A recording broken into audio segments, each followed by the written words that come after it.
विकसित भारत के निर्माण में मध्य प्रदेश की भूमिका बहुत महत्वपूर्ण है। आस्था, आध्यात्म से लेकर पर्यटन तक, एग्रीकल्चर से लेकर एजुकेशन और स्किल डेवलपमेंट तक एमपी अजब भी है, गजब भी है और सजग भी है। साथियों, मध्य प्रदेश में ये समिट ऐसे समय में हो रही है जब भारत की आजादी का अमृत काल शुरू हो चुका है। हम सभी मिलकर विकसित भारत के निर्माण के लिए जुटे हुए हैं और जब हम विकसित भारत की बात करते हैं तो ये सिर्फ हमारी एस्पिरेशन नहीं है, बल्कि ये हर भारतीय का संकल्प है। मुझे खुशी है हम भारतीय ही नहीं बल्कि दुनिया की हर संस्था, हर एक्सपर्ट इसको लेकर आश्वस्त दिख रहा है। Friends, the IMF sees India as a bright spot in the global economy. The World Bank says that India is in a better position to deal with global headwinds than many other countries. This is because of India's strong macroeconomic fundamentals. OECD has said that India will be among the fastest growing economies in the G20 group this year. According to Morgan Stanley, India is moving towards becoming the world's third largest economy in the next 4 or 5 years. The CEO of McKinsey had said that this is not only India's decade, but India's century. Institutions and credible voices that track the global economy have unprecedented confidence in India. The same optimism is also shared by global investors. Recently, a prestigious international bank conducted a survey. They found that a majority of the investors preferred India. Today, India is receiving record-breaking FDI. Even your presence among us reflects this sentiment. Friends, this optimism for India is driven by strong democracy, young demography, and political stability. Due to this, India is taking decisions that boost ease of living and ease of doing business. Even during a once-in-a-century crisis, we took the path of reforms. India has been on the path of reform, transform, and perform since 2014.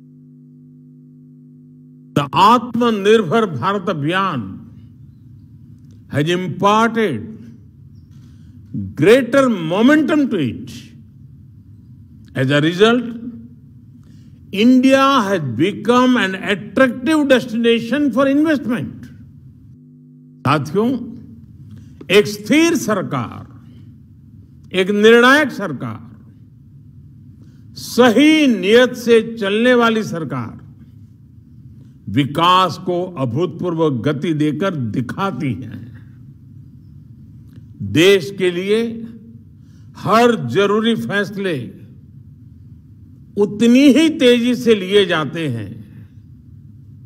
आपने भी देखा है कि कैसे बीते 8 वर्षों में हमने रिफॉर्म की स्पीड और स्केल को लगातार बढ़ाया है।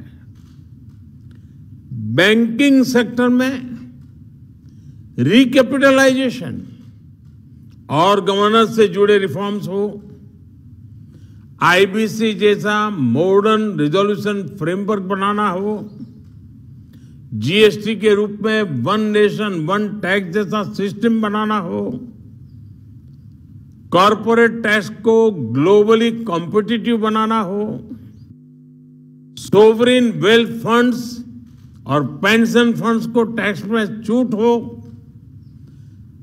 अनेक सेक्टर्स में ऑटोमेटिक रूट से 100% एफडीआई की परमिशन देना हो, छोटी छोटी आर्थिक गलतियों को डिक्रिमिनलाइज करना हो, ऐसे अनेक रिफॉर्म्स के माध्यम से हमने इन्वेस्टमेंट के रास्ते से कई रोड़े हटाए हैं।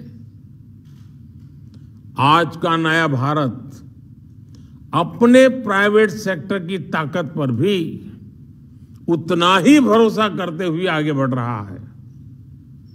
हमने डिफेंस, माइनिंग और स्पेस जैसे अनेक स्ट्रेटेजिक सेक्टर्स को भी प्राइवेट सेक्टर के लिए खोल दिया है। दर्जनों लेबर लॉज को 4 कोड्स में समाहित करना भी अप्लायंसेस को हटाया जा चुका है। हाल ही में हमने नेशनल सिंगल विंडो सिस्टम शुरू किया है, जिससे मध्य प्रदेश भी जुड़ चुका है। इस सिस्टम के तहत अभी तक लगभग 50,000 स्वीकृतियां दी जा चुकी। साथियों, भारत का आधुनिक होता इंफ्रास्ट्रक्चर, मल्टी मॉडल होता इंफ्रास्ट्रक्चर भी इन्वेस्टमेंट की संभावनाओं को जन्म दे रहा है। 8 वर्षों में हमने नेशनल हाईवे के निर्माण की स्पीड दोगुनी की है। इस दौरान भारत में ऑपरेशनल एयरपोर्ट्स की संख्या दोगुनी हो चुकी है।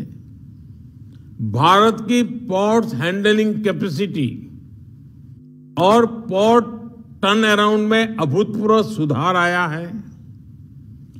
Dedicated freight corridors, industrial corridors, expressways, logistic parks, ये नए भारत की पहचान बनते जा रहे हैं।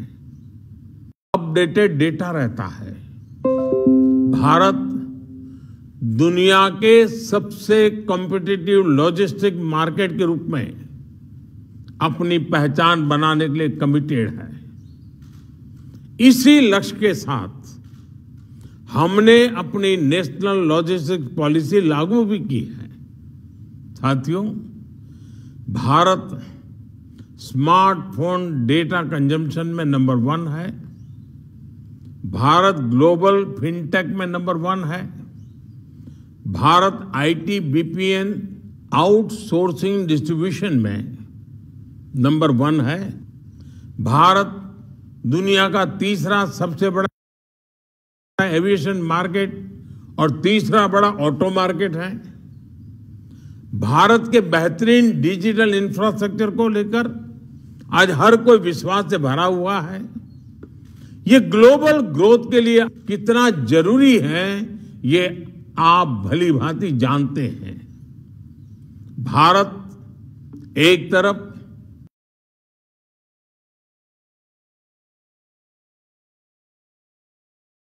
को नई ताकत मिल रही है। मैन्युफैक्चरिंग की दुनिया में भारत तेजी से अपना विस्तार कर रहा है।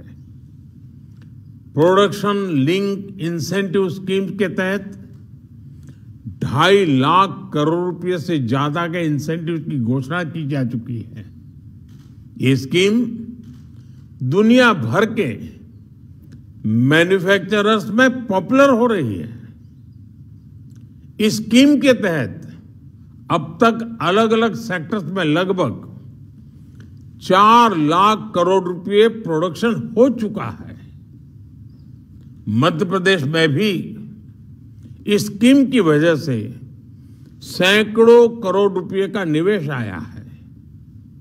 एमपी को बड़ा फार्मा हब बनाने में, बड़ा टेक्सटाइल हब, हजारों करोड़ रुपए के इंसेंटिव्स की व्यवस्था इन्हें आपका इंतजार कर रही है। ये भारत के साथ साथ एक नई ग्लोबल सप्लाई चेन के निर्माण का समय है। इसलिए आप सभी का मैं फिर से बहुत बहुत स्वागत करता हूं। इस समिट को मेरी अनेक अनेक शुभकामनाएं हैं। मध्य प्रदेश का सामर्थ्य, मध्य प्रदेश के संकल्प आपकी प्रगति में 2 कदम आगे चलेंगे, मैं आपको विश्वास से कहता हूं। आप सबको बहुत बहुत धन्यवाद। नमस्कार।